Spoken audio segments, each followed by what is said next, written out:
Have you heard about the surge in dengue cases? What does this mean for you? Can dengue spread where it hasn't been seen before? Should you rush to get vaccinated? Or does this bug bite only affect travelers? Well, today we're breaking down the facts. Why should you care?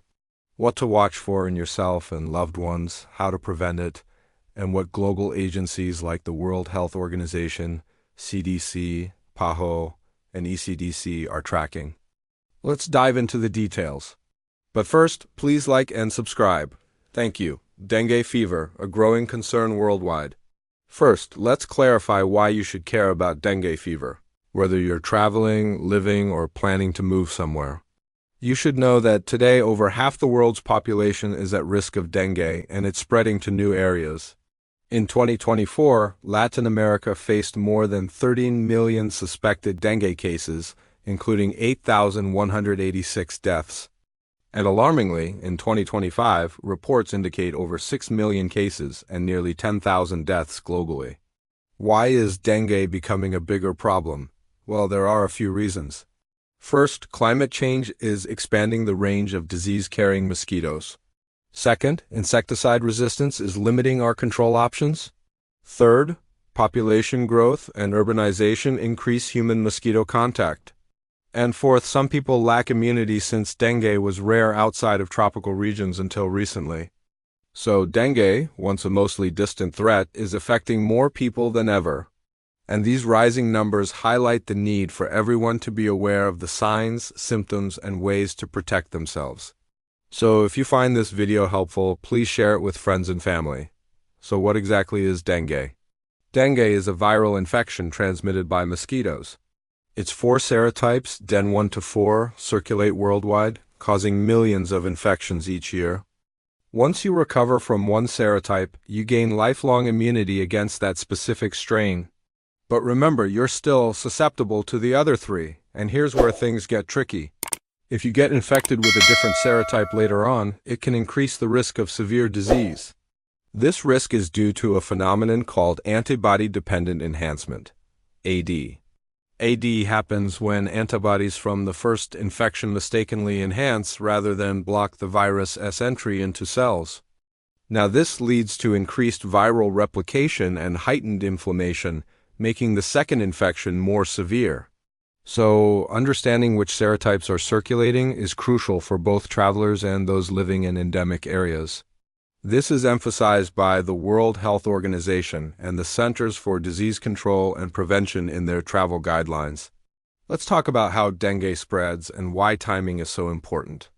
Dengue is primarily transmitted by 2 types of mosquitoes, Aedes aegypti and Aedes albopictus. Unlike malaria, which is commonly spread by Anopheles mosquitoes, these daytime biters are most active in the early morning and late afternoon. They lay eggs in small containers filled with water, breeding in urban and peri-urban environments. That's why controlling mosquito breeding sites through eliminating standing water is so crucial. The World Health Organization recommends this along with personal protection measures such as repellents, long sleeves, and bed nets. Because of this daytime activity, many people don't realize they're being bitten. It is essential to take precautions during peak mosquito hours and not just at dawn and dusk like with other diseases, global and regional trends. Now let's examine dengue trends globally and regionally to understand its spread. In the Americas region, Latin America and the Caribbean saw more than 13 million suspected cases and 8,186 deaths in 2024, alarmingly, by mid-2025. The region recorded 16 million cases, surpassing the previous year's numbers. By epidemiological week 31 of 2025, the region had 3.63 million suspected cases. While this represents a 69% reduction compared to 2024 at the same time, it's still 10% higher than the 5-year average. In Africa, as of July 2025, more than 8,700 cases and 7 deaths were reported in countries like Burkina Faso, Nigeria, Kenya, and others. Europe saw over 300 cases in 2024, mainly in France, Italy, and Spain, with autochthonous clusters continuing in Mayotte and Réunion. In the United States, 2,248 travel-associated dengue cases were reported as of July 2025, with 2 locally acquired cases in Miami, Florida alone. Reported over 100 travel-associated cases and 3 locally acquired cases. Globally, the World Health Organization estimates over 6 million dengue cases and 7,552 fatalities in 2025 so far. Travelers to places like Fiji are under warning as cases in early 2025 exceeded last year's levels. Clinical features and the critical phase. Now let's discuss the signs and symptoms of dengue to help you spot them early. Remember, most cases are mild and resolve within a week, but a small subset can progress to severe dengue. After being bitten by an infected mosquito, the incubation period ranges from 4 to 10 days.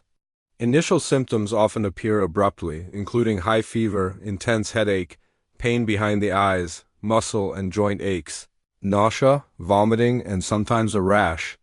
These resemble flu-like symptoms, but it's crucial to distinguish them from other viral infections, especially in travelers returning from endemic areas. Around 1 in 4 infected individuals become symptomatic. Some will have a BeFitest fever with a drop in temperature, followed by a return to high fever accompanied by plasma leakage, fluid accumulation, severe bleeding, organ impairment, or shock. This phase is concerning. It usually occurs when the fever drops. The World Health Organization identifies several warning signs to watch out for. Persistent vomiting, severe abdominal pain, bleeding from the gums or nose, lethargy, restlessness, enlarged liver, or rapid fluctuation in hematocrit or platelet counts. If recognized early, supportive care can keep mortality well below 1%. Diagnosis: timely and accurate. Diagnosis of dengue is crucial for effective management. During the acute phase, days 1 to 7 after symptom onset, the virus can be detected using RT-PCR or NOT, which stands for Nucleic Acid Amplification Test. Another early detection method is the NS1 antigen test. From day 4 to 5 onward, IgM antibodies rise, but they can be interpreted differently depending on the stage of infection.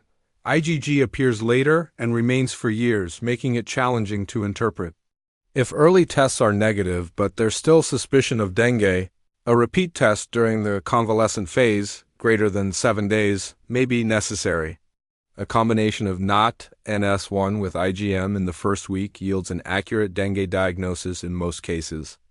However, caution is needed when interpreting results, particularly in children who might be eligible for vaccines later. In settings without labs, point-of-care NS1 kits aid in diagnosis. Plus, care must be taken interpreting cross-reactivity with other flaviviruses like Zika or yellow fever. Treatment: currently, there's no specific antiviral therapy for dengue. Treatment is focused on supportive care, which includes rest and adequate hydration. Small frequent sips are recommended to maintain fluid balance. Acetaminophen or paracetamol is safe for fever and pain relief. However, non-steroidal anti-inflammatory drugs like aspirin or ibuprofen should be avoided. They can increase bleeding risk and worsen capillary fragility.